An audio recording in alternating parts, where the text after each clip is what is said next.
Hey, what is up, everybody? This is Stevie Breach coming to you here tonight, talking all about Sting. His DVD is going to be released, and tonight after Monday Night Raw, they had a sneak preview of Sting Into the Light, the DVD slash Blu-ray released, which I ordered mine through Amazon Prime. It is on the way. They did have a pretty huge price gouge on it on Amazon. They did not put the sale price on the Blu-ray until Sunday.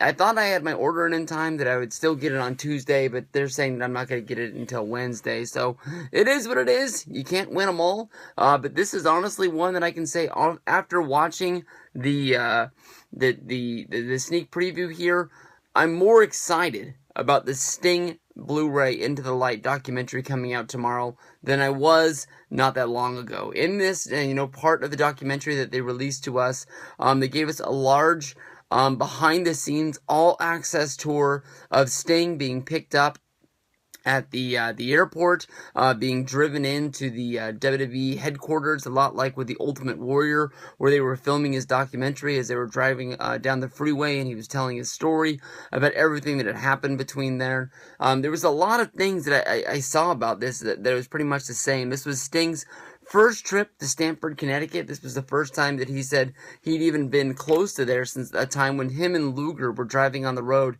And as they were driving down the freeway, Lex, looked out the window and pointed, look, Sting, there it is. Lex Luger would leave WCW to head to WWE in like 92-ish, 93. He had his run there. He was the guy that a lot of people thought was going to be the next Hulk Hogan. It didn't really pan out the way they thought it was going to. Honestly, I think the writing was on the wall for Lex Luger when he did not win the title at SummerSlam 1993. I think after that, he still won the Rumble the following year in 94, tying with Brett, but not winning the championship at SummerSlam. It was sort of the writing on the wall. One thing led to another. He ended up going back down and joining WCW, of course, on the first edition of Monday Nitro. But a lot about the sneak preview was all about the reason why Sting never went to WWE before he finally did. And in this preview, basically, they're having him sit down. He's watching his last match from WCW, that last edition of Monday Nitro, his last match against Ric Flair. So much meaning was picked up into that. I know that when they were trying to put together that last edition of Nitro, there was feelings that maybe Eric Bischoff was going to stand up and he was going to buy the company. There was some people who thought that, they were just going out of business. A lot of the wrestlers didn't know that Vince had bought the company until they pulled up into the parking lot and the trucks were there and they were like, oh shit.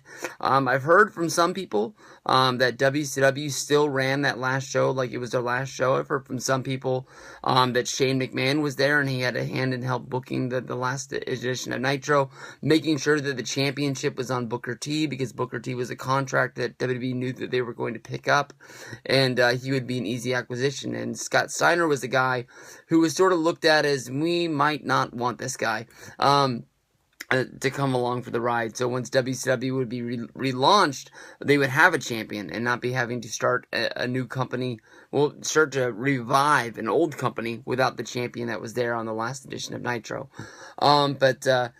Sting says that it was hard for him to get into the ring that night. He just had so many emotions running through his body. Once he picked Rick up after the match when he got the win, they embraced. He said it was hard to keep the tears back from falling.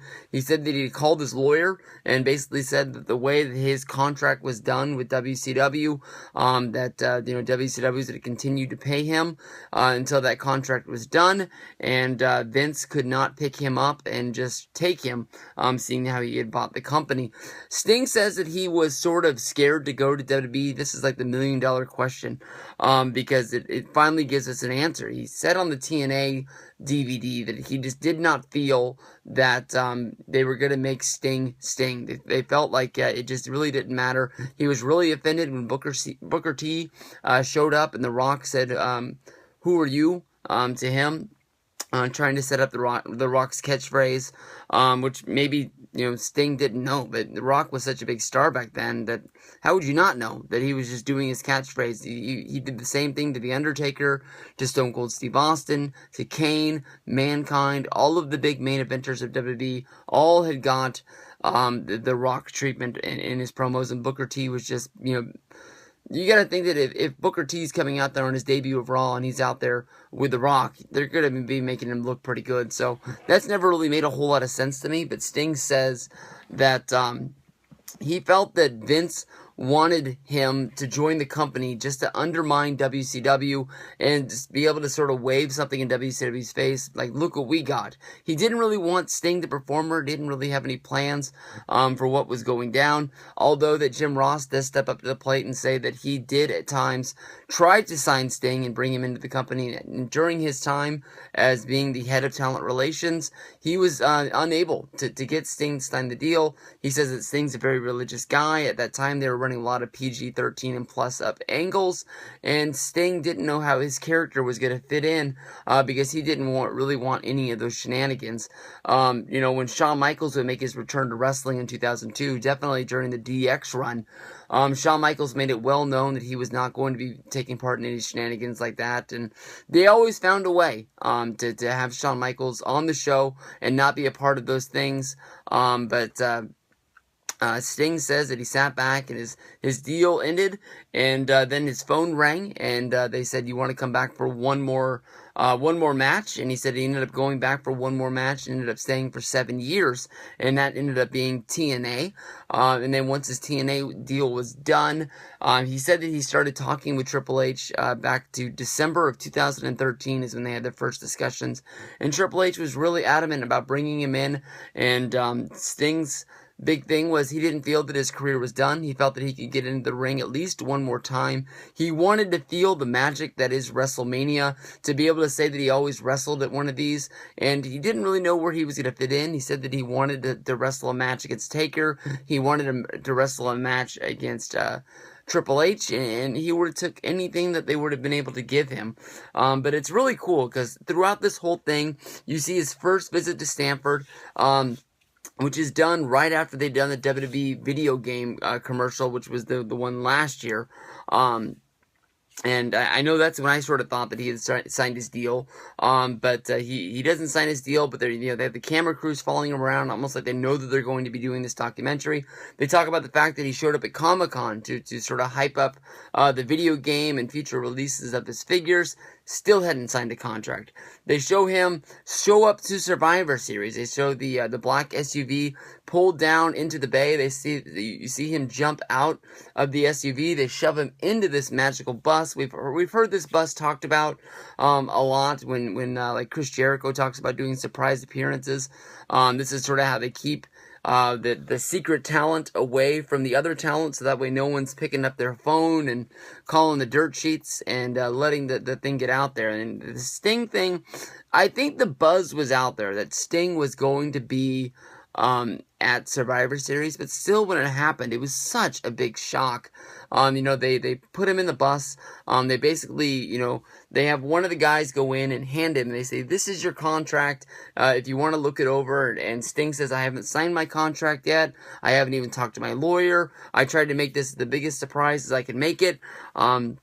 And that's pretty cool. And then the writer gives him another piece of paper, which is just one paper. And he says, "This is the basic release that we give the one-time guys in order to, get something for their appearance." And Sting takes that paper and he signs it. He doesn't sign the WWE deal. He wouldn't even end up signing his WWE contract until I believe they said January of the following year, which would be getting him ready for the push to get them. He probably would have signed it right before he came back, before the Royal Rumble, where he saved Dolph Ziggler, Eric Rowan, and Ryback's job. they ended up getting fired because of what happened at Survivor Series. They were able to jump into the Rumble, and I think it cooled off a lot of those guys, but at the same time, they worked an angle that they were able to bring Sting in, which ended up able to set up the Triple H match. But this is a really good one. Like I said, I'm not going to be getting it in the mail until Wednesday, thanks to Amazon Prime, but I'm all fired up for this one. It's going to be a good one. I hope you guys are picking it up, because it's going to be one of those ones that everybody has to have.